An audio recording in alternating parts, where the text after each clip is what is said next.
안녕하세요. 집을 이사했습니다. 사실 이사한 지는 꽤 됐는데, 그래서 오늘은 좋은 집 구하는 법에 대해서 찍어보려고 합니다. 우선, 왜 이사를 하게 됐냐면, 크게 두 가지 이유가 있는데, 이제 외국인이랑 살면 이제 마냥 좋을 줄 알았어요. 이제 외국인과 친해지고 이제 How's it going, eh? 뭔지 알죠? 이제 그런 느낌. 영어도 쓰면서 이제.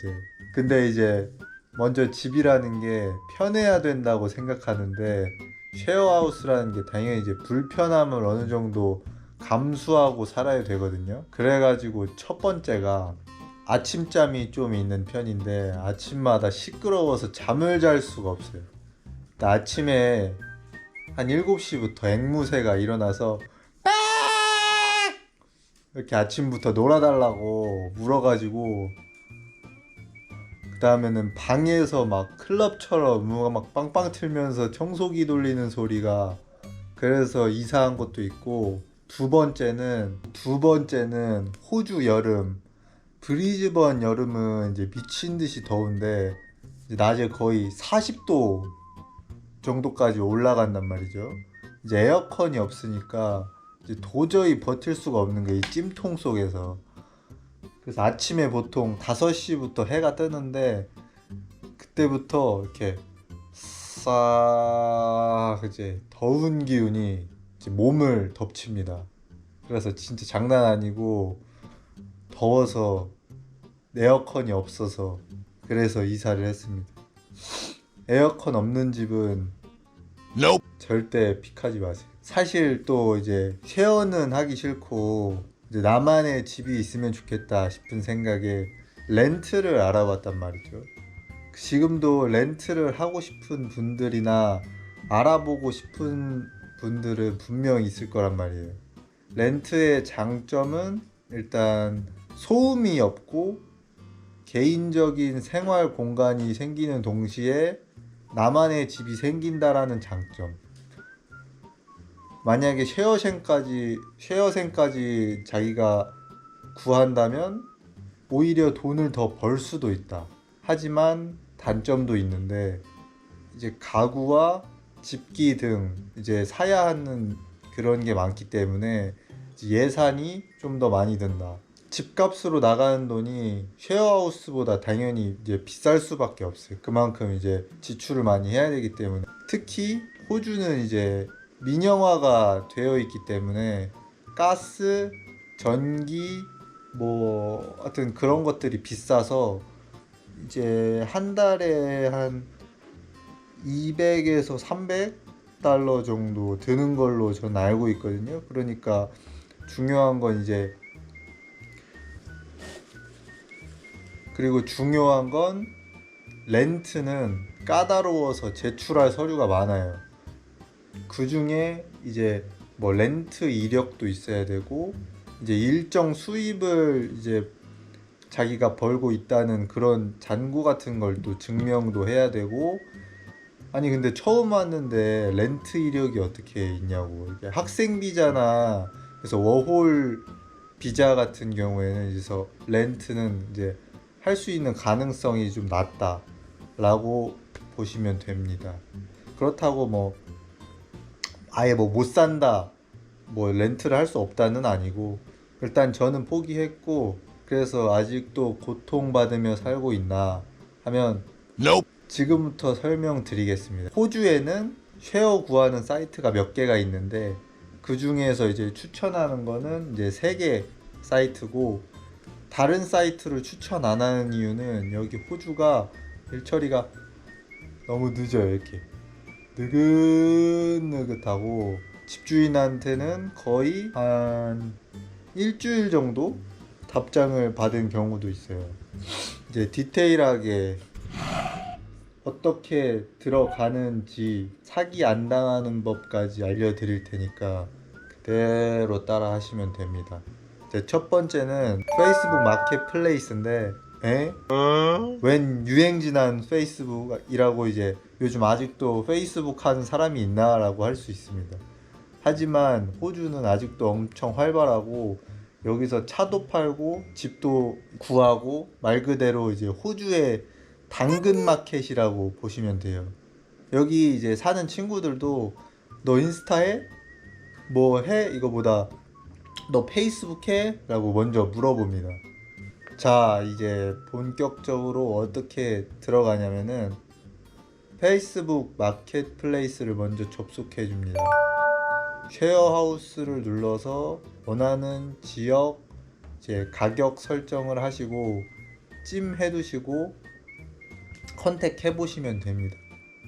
보통 이제 지역, 가격, 방 컨디션, 이제 혹은 화장실은 쉐어인지 아닌지, 부대 시설 이런 걸 봅니다. 보통은 마당이 넓고 이제 뭐 주차장, 수영장, 집 주변 인프라 뭐 이런 게 보통 부대 시설로 끼거든요.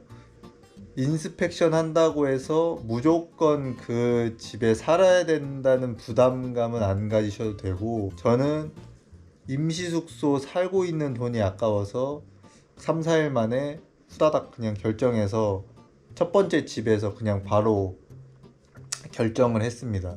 인스펙션이 돈을 막 들고 막 이런 건 아니니까 할 수 있으면은 마음에 드시는 곳 1순위, 2순위, 뭐 3순위까지 매겨서 고민한 다음에 진행하시면 될 것 같습니다. 저는 예산을 이제 1인에 이제 200불 정도 예산을 잡았었고, 그 당시에 2인이니까 3, 400 정도 잡았었습니다. 만약에 마음에 드는 곳이 생겼으면은 집주인한테 그냥 묻지도 말고 바로 그냥 연락해보세요. 나 인스펙션 해도 되니? 이 집이 마음에 드는데, 이런 식으로. 그게 베스트입니다. 그리고 브리즈번 기준으로 1존부터 이렇게 3존, 4존, 5존 뭐 이런 식으로 이제 뭐 층층층층 이렇게 나눠져 있는데, 이게 뭘 뜻하냐면 이게 숫자가 올라갈수록 1존으로 오는 교통비가 증가합니다. 그렇기 때문에 집값도 당연히 저렴해지고요. 차라리 이제 차량이 있거나 구매 예정이라면 저는 이제 시티보다 이제 외곽에 사는 거를 추천드립니다. 이제 두 번째 플랫메이트인데, 여기서도 쉐어하우스 찾을 거냐? Nope. 쉐어하우스 찾으셔도 되는데 저는 여기서는 그래니 플랫이라는 걸 찾아볼 거예요. 이제 그래니 플랫이 뭐야 하면은 이제 네이버 같은 데 검색하면 이제 노인용 별채 뭐 그런 식으로 나오거든요. 뭐 할머니 집 같은 거냐 그러면은 뭔가 이해하기가 어렵잖아요. 이게 쉽게 말해서 뒷마당이었거나 창고 같은 공간에 이제 세컨하우스처럼 이제 세컨하우스 개념으로 집을 만든 건데, 좋은 게 뭐냐면 집값이 저렴하고 이제 빌도 포함이고 조용하고 개인 공간도 있고, 한마디로 이제 렌트를 했는데 집주인이 그냥 옆집에 산다는 거 정도로 이해해 주시면 됩니다. 이제 그래니 플랫의 이제 특징 중 하나가 좀 문이 특이해요. 들어가는 문이, 이 집까지 들어가는 문이 뭔가 모험을 해서 가야 됩니다. 정문으로 들어가지 않아요.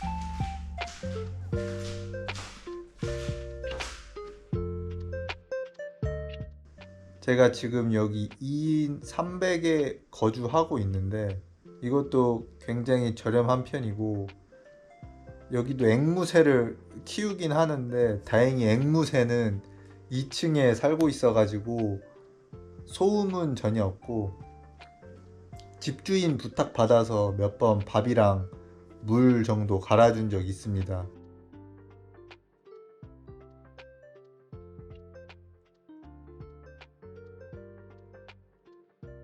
들어가서 보시면 350 이어도 이제 이 정도 컨디션의 집을 구하실 수 있습니다. 마스터룸 250, 300 이렇게 주지 마시고 차라리 그래니 플랫에 사는 게 훨씬 더 좋다고 생각합니다. 저는 이제 중요한 단어들을 이제 살펴보면 한 명에 얼마 내는지, 두 명에 얼마 내는지 그런 걸 체크해야 됩니다. 미니멈이라는 단어가 있는데, 미니멈은 집주인이 세입자가 이제 몇 달 살길 원하는지, 보통 3달, 뭐 6달 이상 살 수 있는 사람을 구한다, 선호한다 라고 적혀 있는데, 이거는 뭐 또 달라질 수는 있는데 보통은 그렇게 정해진 기준 안에서 자신이 맞춰가면 될 것 같습니다. 그리고 노티스란 쉐어하우스를 이제 나가기 전에 필수로 집주인한테 나 몇 주 뒤에 나가야 돼, 2주 뒤에 방 나가야 될 것 같아, 이런 식으로 미리 전달해야 돼요. 미리 고지를 해야 돼요.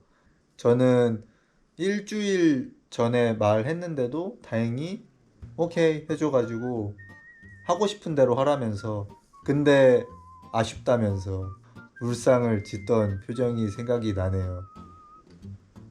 이제 본드, 디파짓, 이제 말 그대로 보증금인데, 이거는 계약을 진행할 때 월세나 전세 그런 것처럼 보증금이라고 생각을 해주시면 됩니다. 쉐어의 경우는 보통은 2주치 먼저 이제 보증금으로 받는 게 좀 평균이에요.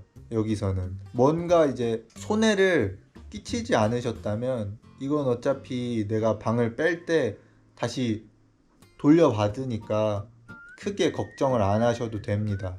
그리고 빌 포함인지 아닌지 이것도 굉장히 중요한데, 아까 말했듯이 호주는 굉장히 비싸요. 전기, 가스, 수도, 인터넷 포함되어 있는 빌 포함으로 꼭 가시고요.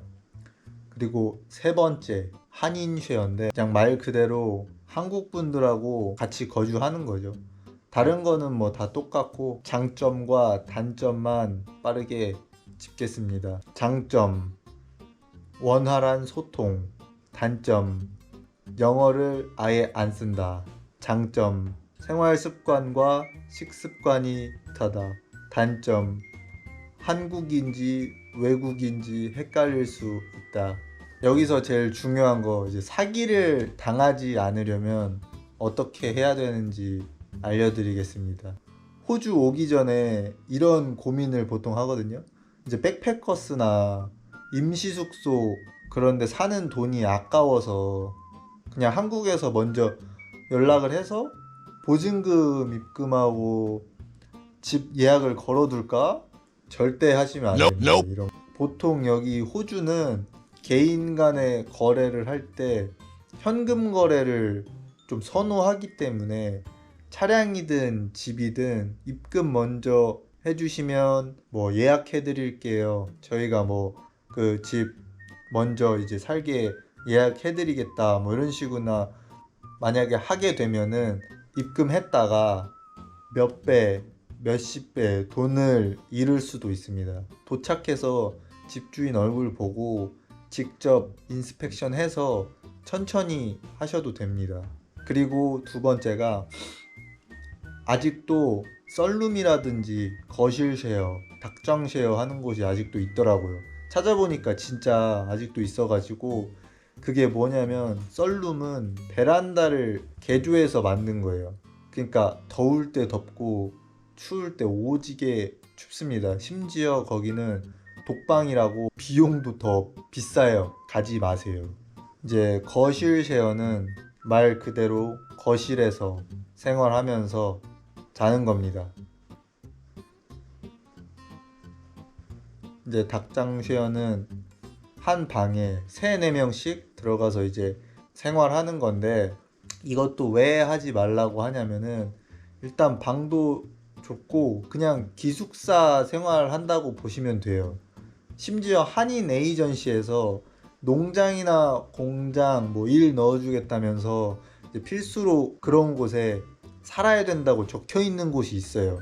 이제 만약에 내가 거기를 들어갔으면은 돈을 벌러 갔다가 돈이 뜯겨서 나올 수도 있어요. 일단 방세도 비싸고 거기서 안 살면은 근무 시프트를 잘 안 준다거나 일까지 잘리는 경우가 있으니까 꼭 조심하시길 바라겠습니다. 저도 워홀 오기 전에 긴장도 되고 그래가지고 막 이것저것 막 찾아봤었어요. 그래서 정보를 받았었으니 받은 만큼 공유해 드릴 테니까 좋은 정보가 되었길 바라겠습니다. God bless you. 안녕.